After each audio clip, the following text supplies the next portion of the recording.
ഏതാണ്? പൂർണ്ണാന്തര പ്രതിപതനം. അയരിൽ അടങ്ങിയിരിക്കുന്ന മാലിന്യങ്ങളെ അറിയപ്പെടുന്ന പേരെന്താണ്? ഗാങ്.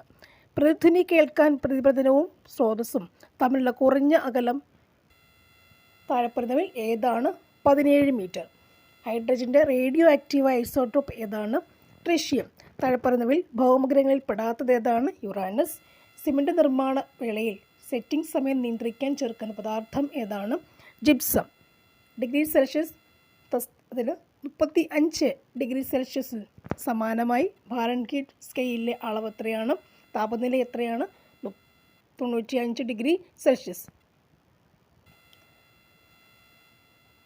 ഒരു ഫിലമെൻ്റ് ലാബിൽ നടക്കുന്ന ഊർജ്ജമാറ്റം എന്താണ്? വൈദ്യോർജ്ജം താപോർജ്ജമായി മാറുന്നു.